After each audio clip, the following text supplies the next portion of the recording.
So let's talk about this data mining for the Switch Pro before we finish up with the last super chats and anything over Streamlabs. And I mean, we're just a question we have in.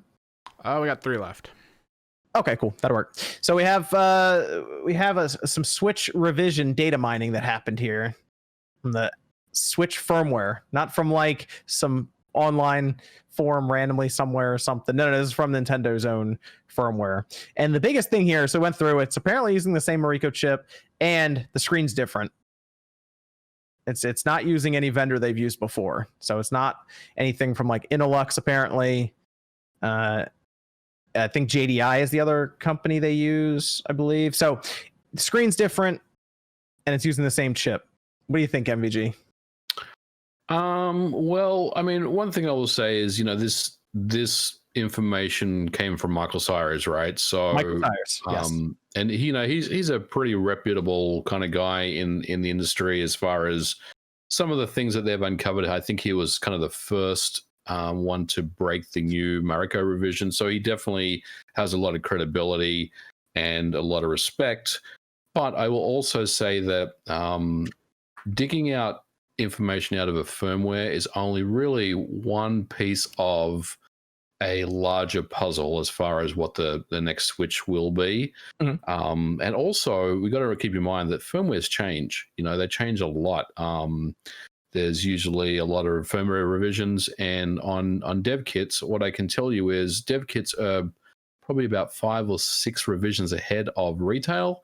Mm-hmm. So there's always things in flux, in a state of flux. Things are always happening with regards to firmwares. Having said that, I do believe that the next Switch was always going to be more of a let's continue using Mariko, but let's boost performance because there's more overhead to do so. So it's kind of in line with my expectations. But I also do feel like, and I feel strongly about this, that there is going to be some form of AI upscaling, whether it's DLSS or some other proprietary means. But they had that chip in there that they found, Realtek chip that it's found as a UHD 4K multimedia chip. So we would assume maybe they're using that in order to even upscale further. No clue where it's gonna be located. That's kind of where the dock speculation came in. Is it gonna be located on the system, on the board itself for the Switch, or is it gonna be in the dock? That's kind of where there's the speculation comes in there, as well as an OLED screen because the screen's different. So like there's still a lot of questions around what's even been found here. Yep. That chip is what makes me believe that this was a prototype that is just for testing and it's not an actual device that will be released at retail, because Mariko can do 4K upscaling. So why would I need a secondary chip to achieve 4K? I think it was Nintendo experimenting with kind of a secondary solution or a reverse Wii U type of thing. And that what he has found in the firmware was prototype. It was an experiment, and it isn't representative of what we are going to get from the Switch Pro later this year. Interesting. Okay. So what do you feel is going to be representative of what we get, since you don't think that shows anything? What would be your guess? I know you've talked about it in the Nate the Hate podcast. Yeah, we do go into detail there, but I think it's going to be a more substantial upgrade than just an overclocked Mariko chip with 4K upscaling. I think it will have DLSS right there on the chip, which would mean that they have to change the chip because Mariko does not support DLSS. Well, they would need, I assume they have to customize it heavily with tensor cores and everything else. Right. So I think we're looking at something more along those lines than what this data mine did represent. And as MVG said, a data mine information is one piece of a much larger puzzle.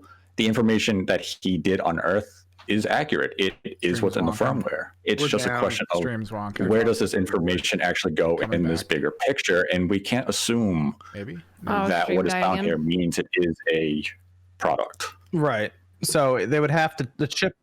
Evan's internet. The chip would have to be changed then, almost not completely, but it would have to be changed quite a bit. Like they could use the same CPU, that's fine. Those is A57s or whatever, they can keep those, but they would have to alter a lot of it then if they're going to do DLSS. But they could also do things like MVG has mentioned before in his video with memory bandwidth. They could double that.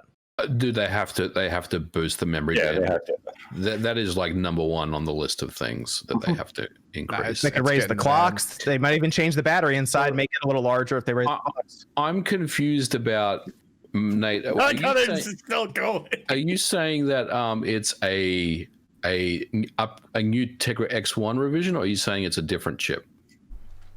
I think it's going to be a new chip. Interesting. Okay. So I wonder if this chip, like they would design it and then they'd also drop it in the NVIDIA Shield TV as well, a new one of those. Like, so they'd basically co-create this chip, maybe. Nintendo and NVIDIA. And then, because that seems to be what they do. Like, remember, NVIDIA sold their own box in China and were able to sell like Nintendo games on it.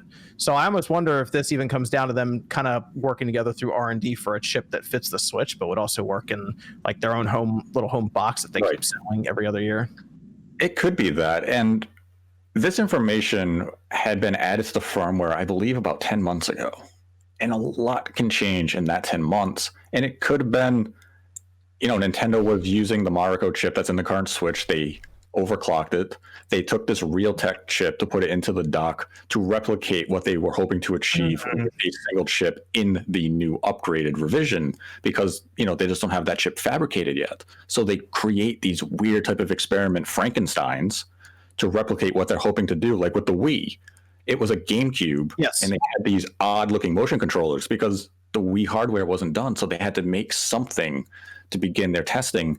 And I think that that is what this device is that was found in the firmware. Yeah, we have images of those prototype controllers and stuff, which is kind of cool to see. But yeah, it was basically a GameCube because that's what the Wii essentially was, just with some extra RAM and all of this. So yeah, I think that's what this is. But the bit like a new screen, that is probably an accurate statement. We've seen that Nintendo is talking to Sharp and other companies for a screen, and you're not going to have that in the firmware for just the screen is interesting. The screen's interesting. So the reason the screen it comes up is because it's using a different vendor number than like any screen they've used. So it's from a different company or it's a different model or something. It's not a screen that's been used already.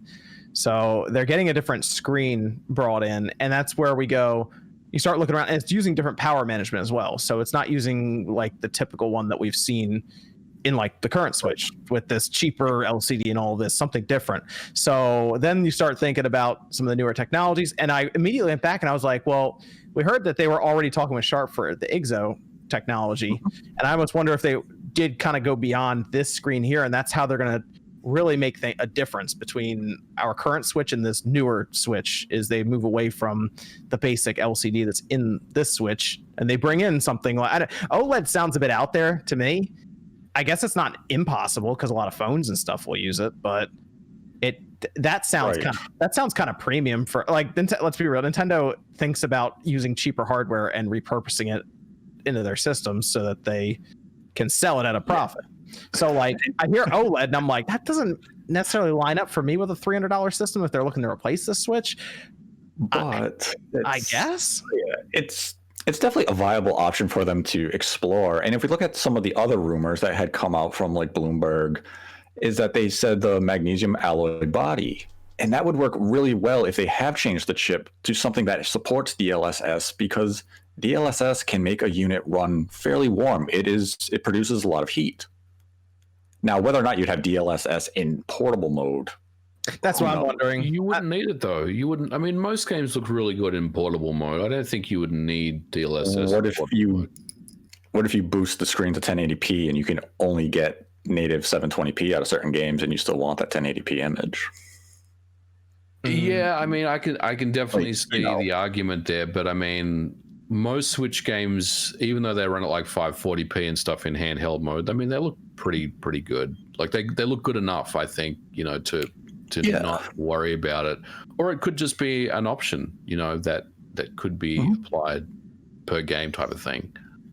Yes, I think Nintendo or NVIDIA is looking to be a little ambitious with this revision, because we've had Bloomberg, we've had Wall Street Journal all come out and say it has 4K. And if it's just 4K upscaling, you can do that with the current chip. You really don't have to do that much. Whoa, they didn't say 4K. They said get your games 4K ready. 4K ready. Not the same thing. True. They could also be telling them that to go forward to like a next gen Switch years from now or something. Just like, hey, if you're gonna start development on something now and it's not coming out for 3 or 4 years, you might want to start looking into. Don't plan for 1080p, plan for more 4K. Possibly. I mean, I think we're going to see a DLSS compatible Switch. They might as well. Like Nvidia, I'm sure could do that if the price is good. That's the only thing though, because I still feel like they want to replace the current Switch with that new Switch. So like, I don't think this is going to be a $400 system.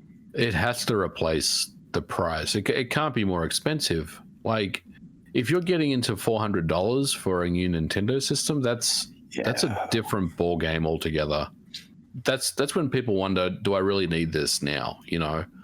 Well, I also wonder if, because Nintendo likes refreshing this current Switch now because they're still trying to work against the whole hacking scene, like constantly, it seems. Even with Mariko, we're hearing about things happening. So it's almost like, well, if we refresh the system again, we'll get more sales and we can cut off the current chip now. They'd have to, start over almost if the chip is altered heavily. See, that's one thing about a new chip that does make me wonder if that they are going down that path, is because if you bring a new chip in, you're basically starting over again, right? They've obviously locked down all the issues with Tegra X1, but you bring in a new chip, I mean, it's a whole new set of unknowns when it comes to security of that chip that they have to figure out. So they're taking a risk there if that's what they're going to do. I'm on board with the new Switch. I'm ready to buy one. I mean, I think Nintendo will be in a good position no matter which direction they go with the Switch revision. If it is just an overclock of what we currently have and we get a more consistent 1080p image, more consistent 720p, it has 4K upscaling, or if they go with the DLSS where you're going to, get that nice faux 4K image. Yeah, but I mean, come on, dude. They released this around Breath of the Wild 2, and Breath of the Wild 2 is like 4K. That's what the advertisement is next to that. That'd be pretty good. Oh, if they can come out and say, here's Breath of the Wild 2, DLSS, 4K, HDR, and maybe with these types of chips, you could have ray tracing to a certain, a certain caliber. Wow. All of a sudden, Nintendo looks like it's competing or it's in the same ballpark as PS5 and Xbox Series X. And by saying ballpark, I mean, Nintendo might be at home plate and they're at, center field. Doesn't mean they're necessarily competing one-to-one, but Nintendo shrinks that gap because the gap now between Switch and PS5 and Xbox Series X is pretty damn big. Yeah, I wouldn't see it as competing. I think, it's 2021 and most people have 4K televisions, and it's just a feature that you kind of come to expect in 2021. Ray tracing is something that you want. It's not necessarily competing with Microsoft and Sony, because Nintendo have never done that, obviously. But I think having that list of features in 2021 does make sense, and I think you're right. I think they would be looking at introducing those things for a next version of a system. Yeah, it's kind of to bridge the gap, then to fill the void. If they get another 4 years out of the Switch now, technology. Like if they can bring this out, get another 3 to 4 years out of the Switch, then it'll probably end up. You have that successor coming, which would be even a bigger leap, and you're going to have these features again, DLSS. You're going to have better 4K rendering. That system's going to be potentially a beast, and Nintendo is going to have that, really good tech, and all these engines are scalable. And if the revision can handle something like the RE engine even better, there's no excuse not to have a native port of something like Resident Evil 8. Sure. Yep. Mm-hmm.